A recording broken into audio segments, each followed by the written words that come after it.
So good afternoon. This is Robert Edmonds. I'm with VirginiaPreps.com, and I'm here with Coach Matthew Hicks at Monticello High School. How are you, Matthew? Doing really well. Thank you for having me. Good deal. Yeah, absolutely. Absolutely. I know you're busy getting ready for the season. So just want to catch up with you, talk a little bit about the prospects, this year. But before I get to that, you guys had a big turnaround last year with the program from a record standpoint. So, and you've got a lot of guys coming back from that team. So can you kind of just talk about where you're at and what you're looking to do this year? Yeah, it's a real exciting year for us. We really hope to build off of last year's successes on and off the field.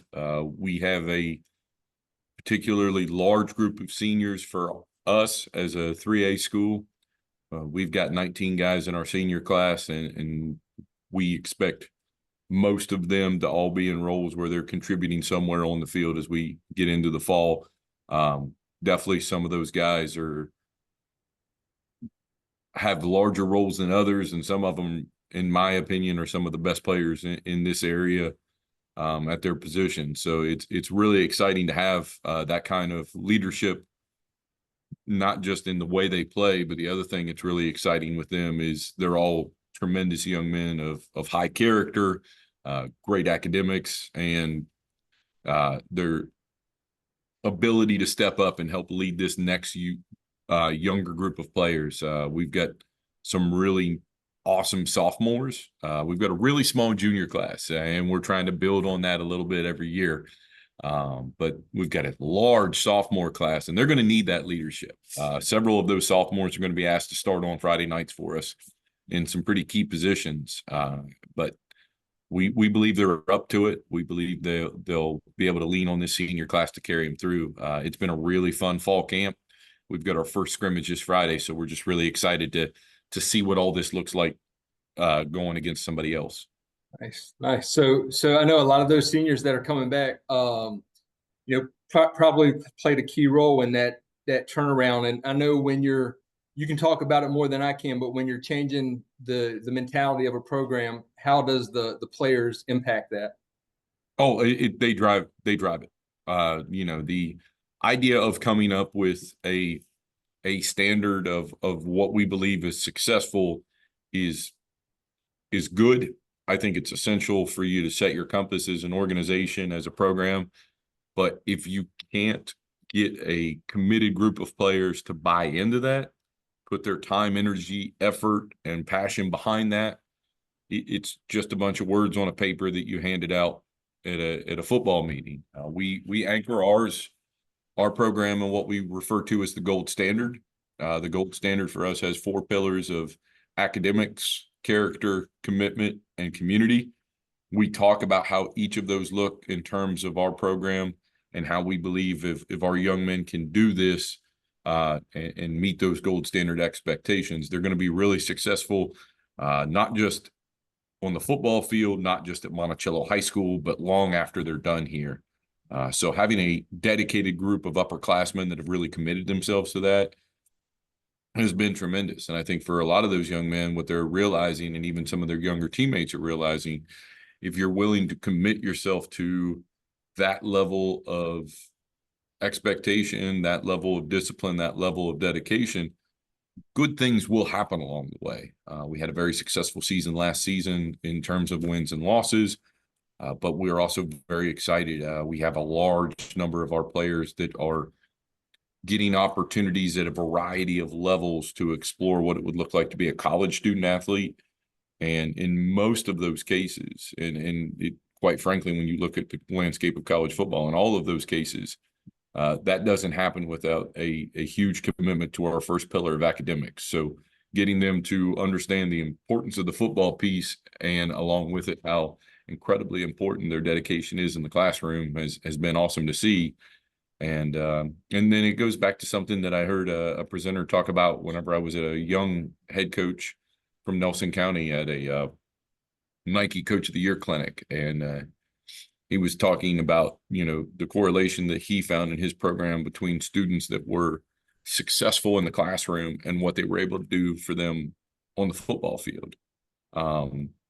It's not saying that every one of those students is going to be, a straight A student or Rhodes Scholar or anything like that, but just those habits that you need to be successful in the classroom, how well those actually translate to a game like football, where there's so much involved in the preparation, whether that's film, studying your installs for the weekly game plan, uh, evaluating yourself on your past performance, and taking the steps in the process to get the outcome you want. So seeing our guys buy into this big vision, this big mission, and what that's done for us has been awesome to see.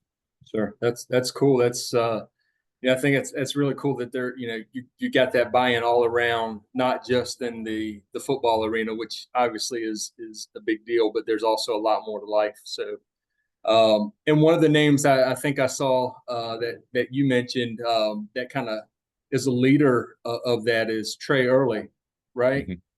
Yeah, So can you talk a little absolutely. bit about Trey? Yeah, Trey's an incredible player for us. He is someone who is a player that moved to Monticello High School his freshman year, and he was not from this area, but he immediately enjoyed being a part of our school. Uh, for him, what I really find so exciting for him, and I like to share it whenever I'm talking with coaches, other high school coaches, and even college coaches, is he is somebody that the gold standard that we put in place a year ago was really meant for. Helping him see how important it was to set the compass academically for him has been a huge positive in his ability to look at his ability to play football after high school. His ability as a player on the field is unquestionable. He's a college football player. There's no question of a doubt. I've coached some exceptional players at the high school and college level. He's right in there with them. I joke with colleagues of mine that I sometimes wonder if I'm doing a very good job as the offensive coordinator. Trey touched the ball 41 times last year, and he scored 17 of those. So that's an amazing percentage for a young man. He's definitely got big playability. But what we were able to celebrate last year, we have our school is broken down on quarters, and we have our helmet stickers for what we do on Friday nights, but we also, at the end of the 9 weeks, we do academic ones. Well, Trey was able to, like a few of his other teammates, get helmet stickers for the number of classes they had A's in. And for a young man who definitely had a rocky start to his high school career coming through COVID, being one of those guys that were here with us in a hybrid year where they didn't even care if you came to school, he was able to put he had 7 classes, and he was able to put 7 helmet stickers on for an A in his class. Nice. And we were so excited about that as coaches. He has worked hard in this offseason. He was a state qualifier in track, really, really worked on his speed. The other thing that we've noticed about him is he has put on some quality weight. He's been really, really dedicating himself in the weight room. I think what we've been able to do by taking him around and introducing him to college coaches and him seeing those programs is he can start to see physically what those players look like, so he can make sure that he's working on that side of things. Sometimes, whenever a player is an incredibly explosive player, sometimes they might not understand that at the next level, there's a lot of explosive players. So you also have to have that physical makeup that's going to allow you to be successful at that level. So he's definitely somebody who's putting a lot of that together, and he's a very quiet leader in our program. I know we have our Falcon Club for Central Virginia, and they represent 14 schools in the Charlottesville, Albemarle County, and extended area. I mean, in 14 weeks of football last year, out of all those schools, he won Player of the Week awards twice. Um, they did kind of get a chuckle because he is not somebody who's going to give you a lot of words in an interview. He's a very humble young man, man of very few words, but he is a tremendous leader in his effort and energy. Gotcha. Gotcha. That's a pretty cool story. So that's awesome.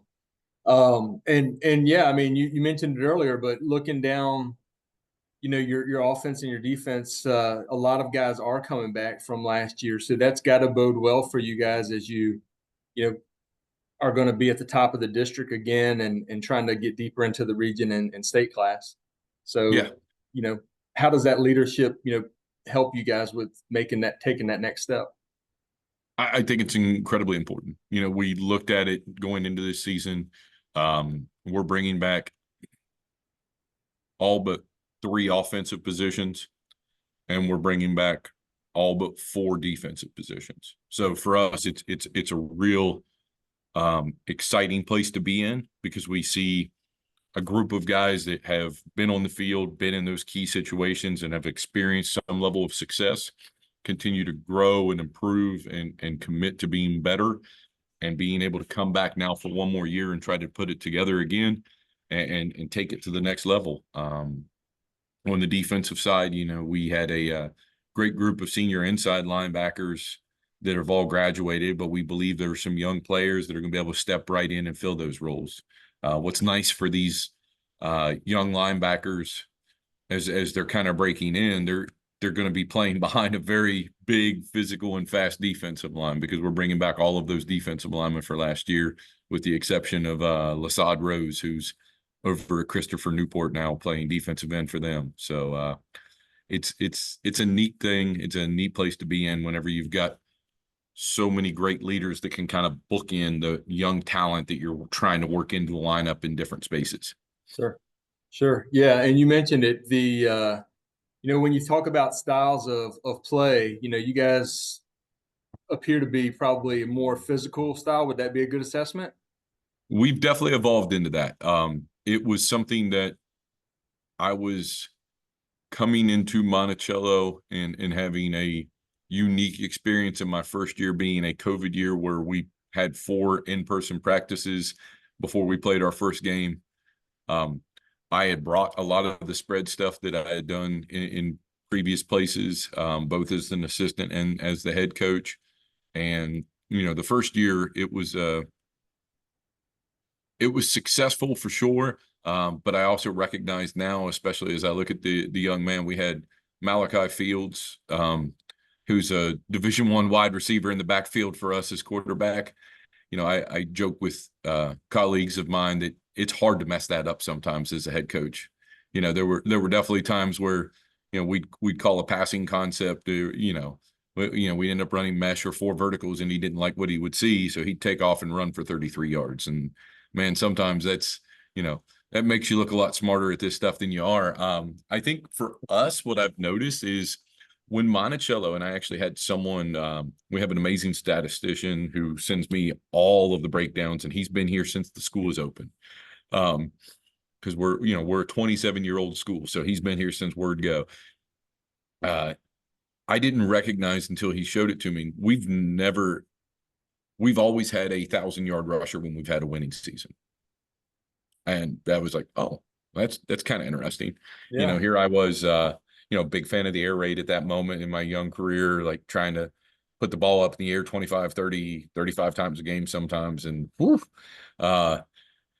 as much as my background is largely based in the offensive line and really wanting to run the ball up there, I was trying to bring an element of excitement and energy into the program. And I know people love to see that ball go up in the air and guys run around and do it.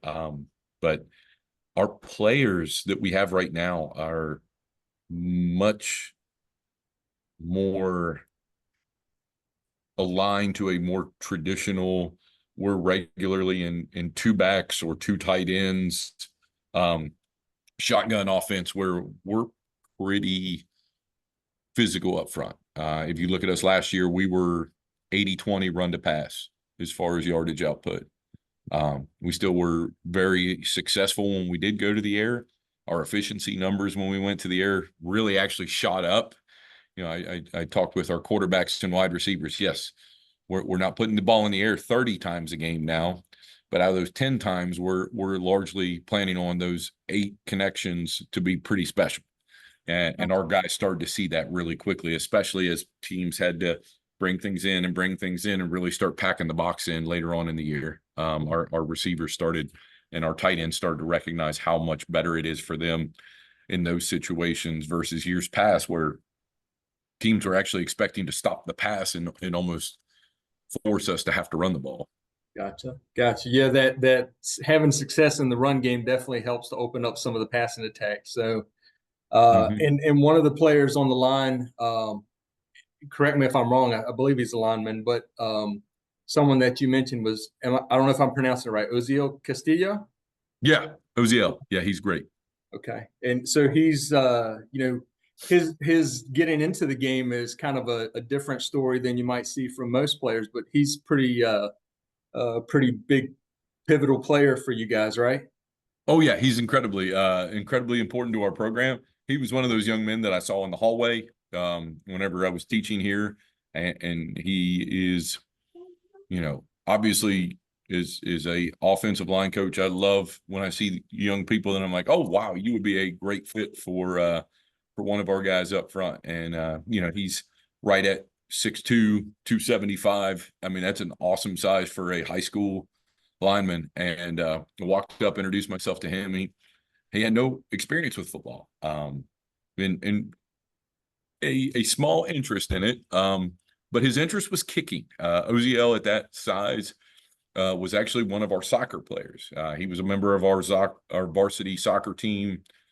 In his entire time at Monticello, he's been a part of our soccer program. He was part of our playoff team last year. He was part of our state Final Four team the year before as a member of our varsity soccer program. So he's an incredibly strong, incredibly quick, agile young man for his size.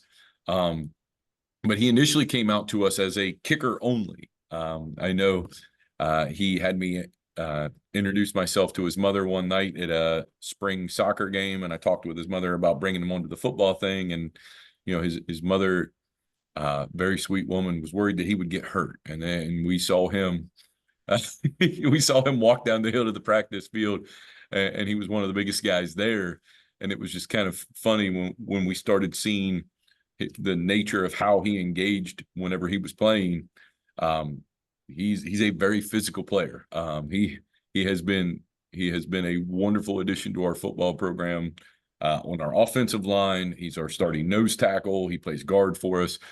He did tie the school record last year for game-winning field goals, though. He's a very talented kicker.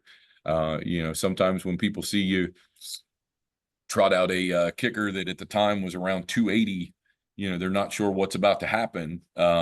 But he's got a tremendous leg, and he's got exceptional accuracy with it. So he's a really neat player for us. He's a young man that we're really excited about.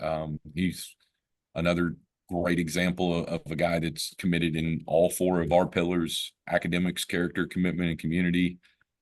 So his presence in our program has actually excited a lot of our other middle school players who had probably always thought of themselves as just soccer players, or maybe coming from backgrounds where they had not even experienced American football,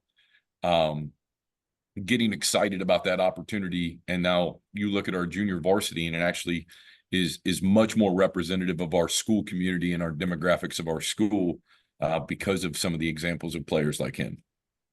Nice. That's a pretty cool story. So, I know kind of last couple questions here getting into this season. You mentioned earlier, you guys get out on the field against competition from another school, this Friday, right? So, Yes, sir.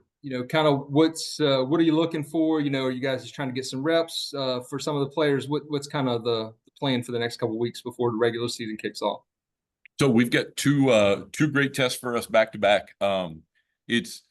I tell our guys it's always interesting for us in this preseason, because we're going to go back to back weeks of playing teams that are triple option teams.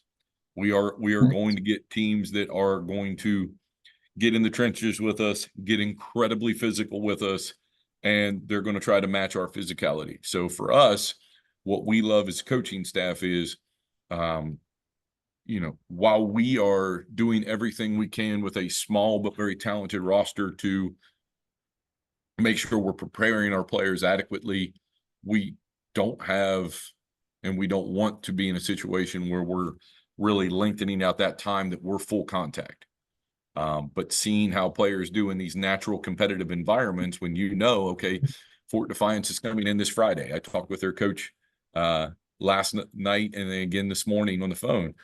They're going to be an incredibly big physical team. They're going to get in double tight pro eye, and they are going to run veer option at us quite a bit, and it's going to be on our guys, especially those new linebackers that I referenced, to make sure that they understand, like, these are going to be moments where you're going to need to come downhill. You're going to need to fill. You're going to have to really tackle and be good. Our 3 players that we lost on our offensive unit were all offensive linemen, all starting offensive linemen on a really good team. I think we've got some really great young players to fill in for them. But in the same way, it's going to be important for those young players to understand, okay, you're going to have some very physical, very strong young men for the next 2 weeks who are very familiar with a solid run attack from their own practice experiences, and they're going to be coming with the intention of trying to stop us. So it's a perfect matchup for us. It's a very controlled environment for a couple of weeks. These are both coaches that I have tremendous respect for and consider them more than just colleagues, but friends in the coaching profession. So getting our players together for some really, really controlled, but very highly competitive, highly physical scrimmages is going to be great for us. That's awesome. And I mean, that's definitely good competition. And that kind of leads me into the last question I have for you guys. So, obviously you were there last year at the top of the JD. I'm sure the goal is to get there again this year and beyond that. So, leading up to that, you got these 2 preseason games, and you got a couple of folks on the non-district schedule before you start into the Jefferson. So, how does that help you guys prepare for the Jefferson district? Because I know it's very competitive, kind of a lot of rivalries. Things go out the window as far as records and things like that when you guys meet some of the teams in the area.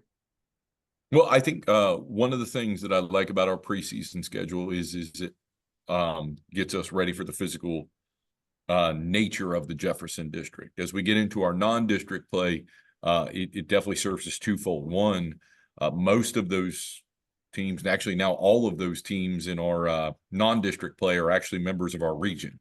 Our district is very unique compared to some of the other districts in other parts of the state. Although I'm seeing it more and more, is it's regionally aligned, but you'll have class 3 through 5 schools. Well, we have members of the Jefferson district that are in 3 different classifications and are in 5, I believe, maybe 6 different regions. Right. Yeah. So for us, seeing regional opponents doesn't really happen once we get into our district play. So having some of those matchups early on to where we can see opponents in our region, especially some really good opponents, like our week 3 matchup is Turner Ashby. I mean, they're always one of the top 3 teams in our region, right behind LCA this past year for second place, and that's a great matchup for us. That's a really good thing for us to see. The other thing I like about our non-district play is these are wonderful combinations of teams that bring a very solid physical element with some tremendous athleticism in place. And if you look throughout the Jefferson district, the teams that consistently are the top performing teams are very physical on defense and have the ability to run the football. So for us, it's been incredibly important for us in developing that offseason weight room, that we're getting physically ready as we develop our preseason games and scrimmages. Our benefit game and scrimmage are going to be against 2 triple option teams to get that physical element. And then even as we get into our non-district play, ensuring that we're not going so far away from what we'll need to see to be successful in the district. Our region is massive. There's lots of teams in our region we would have an opportunity to play, but it's really nice playing really good programs in our region that also mirror some of the things that we'll see from our district opponents going forward. Sure. That's awesome. And I mean, we wish you the best of luck this year, Coach. I know that you've got a lot of good things going on there. So, wish you the best and continued for success for you and the team as well. And I appreciate you joining us today. Oh, no, thanks so much, Rob. Really appreciate being here. And thank you so much for all you do for high school football across the state. Thanks, Coach.